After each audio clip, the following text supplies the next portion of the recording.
तो चलिए अब हम देखते हैं फॉरेस्ट मेंस का बायोलॉजी का सिलेबस। तो बायोलॉजी का वर्णन फॉरेस्ट की मेंस के जो सेकंड पार्ट है पेपर का, उसके यूनिट 8 में किया गया है। और जो सबसे पहला जो कोर टॉपिक है, सबसे पहले कोर टॉपिक देख लेते हैं। तो 10 हमें मेन टॉपिक्स देखने मिलते हैं और उनके अंदर फिर सब टॉपिक्स हमें देखने को मिलते हैं। तो सबसे पहला है पोषण, दूसरा है पाचन, तीसरा है श्वसन, चौथा है परिवहन एवं परिसंचरण, पांचवा है उत्सर्जन, छठा है नियंत्रण एवं समन्वय, सातवां है प्रजनन एवं वृद्धि, आठवां है जेनेटिक्स, नवा है प्रकाश संश्लेषण और 10वां है कार्बनिक विकास एवं पादप वर्गीकरण। तो ये 10 हमारे कोर टॉपिक हैं, बड़े बड़े हैं, और इनके अंदर फिर सब टॉपिक है। तो एक एक करके देखते हैं। तो सबसे पहला है पोषण। तो पोषण के अंदर हमें जंतुओं में पोषण पढ़ना है, मानव को संदर्भ में रखते हुए, यानी मानव में हमें पोषण पढ़ना है। इसके बाद पोषण के प्रकार पढ़ने हैं और कौन कौन से पढ़ने हैं वो भी बताए गए हैं कि स्वपोषी जीव क्या होते हैं, विषमपोषी क्या होता है, मृतोपजीवी क्या होता है, प्राणी संभोजी क्या होता है और परजीवी क्या होता है। इसके बाद जो प्राणी संभोजी और कीटभक्षी पादप हैं, इनमें हमें पोषण की प्रक्रिया के प्रमुख स्टेजेस, प्रमुख पद पढ़ने पड़ेंगे। यहां पर हमारा पोषण समाप्त होता है। तो पोषण में क्या क्या पढ़ना है? जंतु पोषण मानव के संदर्भ में, पोषण के प्रकार स्वपोषी, विषमपोषी, मृतोपजीवी, प्राणी संभोजी और परजीवी, प्राणी संभोजी और कीटभक्षी पादप में पोषण प्रक्रिया के प्रमुख पद। दूसरा टॉपिक है पाचन। पाचन में हमें क्या पढ़ना है? मनुष्य का पाचन तंत्र और पाचन प्रक्रिया, पाचन तंत्र और पाचन प्रक्रिया। वहीं एक कोशिकी की जीव अमीबा, एक कोशिकी की जीव के रूप में अमीबा, वहीं बहुकोशिकी की जीव के रूप में टिड्डे में पाचन हमें पढ़ना है। तो पाचन में सिर्फ दो चीजें पढ़नी है, एक तो मनुष्य का पाचन तंत्र और पाचन की प्रक्रिया, और दूसरी चीज एक कोशिकी की जीव अमीबा और बहुकोशिकी की जीव टिड्डे में पाचन। तीसरा टॉपिक है हमारा श्वसन। श्वसन में हमें क्या पढ़ना है? श्वसन की परिभाषा पढ़नी है। उसके बाद जीवों के श्वसन अंग, यानी किस जीव में कौन सा श्वसन अंग पाया जाता है श्वसन करने के लिए।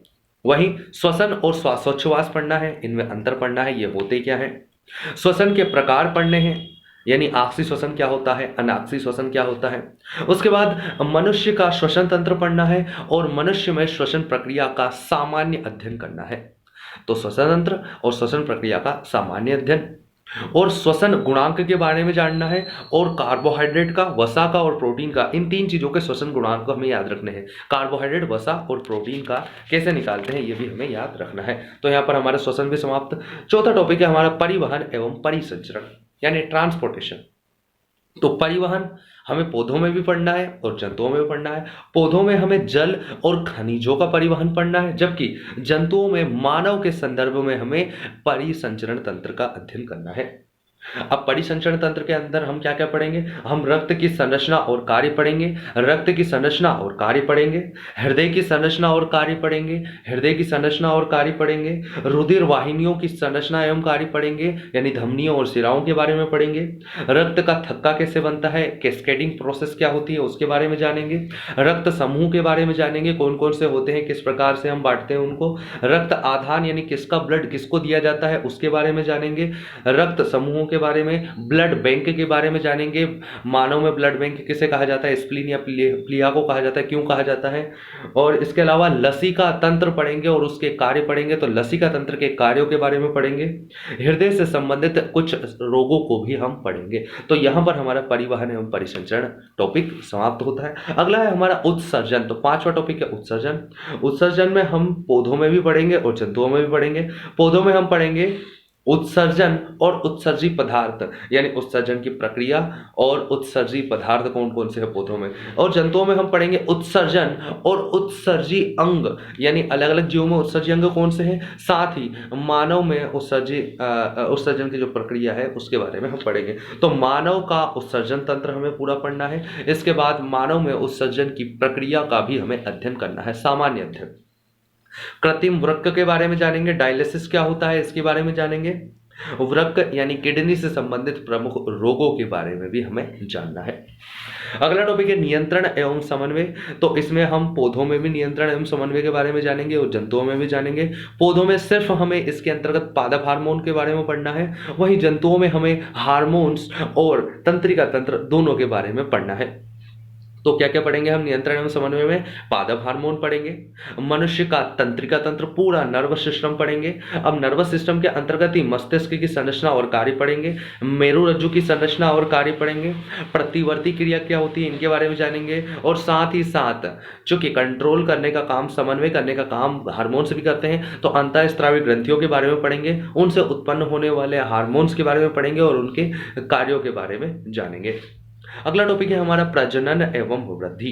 तो इसमें हम प्रजनन के प्रकारों के बारे में जानेंगे कि वर्धी प्रजनन क्या होता है, विखंडन क्या होता है, अलैंगिक प्रजनन क्या होता है, पुनरुद्भवन क्या होता है। इसके बाद हम कृत्रिम वर्धी प्रजनन की प्रमुख विधियों के बारे में जानेंगे कि स्तरीकरण क्या होता है, कलम लगाना क्या होता है, ग्राफ्टिंग क्या होता है, अनिषेक जनन क्या होता है। तो कृत्रिम वर्धी प्रजनन जानेंगे। उसके बाद प्रजनन यानी कि जो पौधे हैं उनमें लैंगिक प्रजनन अंग जो कि फूल होता है, तो फूल की संरचना पढ़नी है, साथ ही साथ सामान्य प्रक्रिया पढ़नी है किसकी? प्रजनन के पौधों में। अब उसमें क्या होता है? परागण होता है। तो परागण क्या होता है, स्वपरागण क्या होता है, पर परागण क्या होता है, कैसे होता है, निषेचन कैसे होता है पौधों में, इसके बारे में हमें सामान्य अध्ययन करना है। इसके बाद हमें मानव प्रजनन तंत्र पढ़ना है और प्रजनन प्रक्रिया भी पढ़नी है। तो मानव प्रजनन तंत्र और प्रजनन प्रक्रिया के बारे में हम पढ़ेंगे। इसके बाद हमारा टॉपिक आ जाता है जेनेटिक्स। 8वां टॉपिक है जेनेटिक्स। तो अनुवांशिकी एवं विकास का अध्ययन करना है इसमें, साथ ही साथ अनुवांशिकी एवं भिन्नताओं का अध्ययन करना है, गुणसूत्र का अध्ययन करना है, डीएनए का अध्ययन करना है, जीन का अध्ययन करना है, साथ ही साथ लिंग का निर्धारण कैसे होता है इसके बारे में भी हम जेनेटिक्स के अंतर्गत जानेंगे।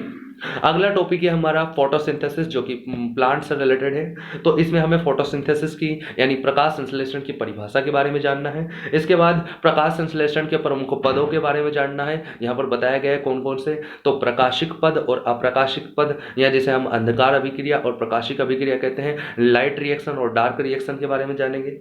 फोटोसिंथेसिस को प्रभावित करने वाले कारकों के बारे में जानेंगे कि किसको कौन सा अगर बढ़ाएंगे तो क्या होगा, घटाएंगे तो क्या होगा। फोटोसिंथेसिस से संबंधित कुछ सामान्य प्रयोगों को भी हम जानेंगे। अगला और लास्ट टॉपिक है हमारा बायोलॉजी में कार्बनिक विकास एवं पादप वर्गीकरण। यहाँ पर कार्बनिक विकास के अंतर्गत हमें केवल ओपरीन का सिद्धांत पढ़ना है, ये वैज्ञानिक थे, केवल ओपरीन का सिद्धांत पढ़ना है। वहीं पादप वर्गीकरण के सिद्धांत पढ़ना है और उसके प्रकार पढ़ने हैं। तो पादप वर्गीकरण हमें काफी अच्छे से पढ़ना है। तो यहाँ पर हमारा बायोलॉजी पूरा कंप्लीट होता है। 10 टॉपिक एक बार फिर से देख लेते हैं कौन कौन से। तो पोषण पढ़ना है, पाचन पढ़ना है, श्वसन पढ़ना है, पोषण, पाचन, श्वसन, परिवहन एवं परिसंचरण पढ़ना है, उत्सर्जन पढ़ना है, नियंत्रण एवं समन्वय पढ़ना है, प्रजनन एवं वृद्धि पढ़ना है, जेनेटिक्स पढ़ना है, प्रकाश संश्लेषण पढ़ना है, और उसके बाद कार्बनिक विकास एवं पादप वर्गीकरण पढ़ना है। तो यहाँ पर हमारा बायोलॉजी का सिलेबस फॉरेस्ट मेंस का यानी यूनिट 8 का सिलेबस समाप्त हो। धन्यवाद।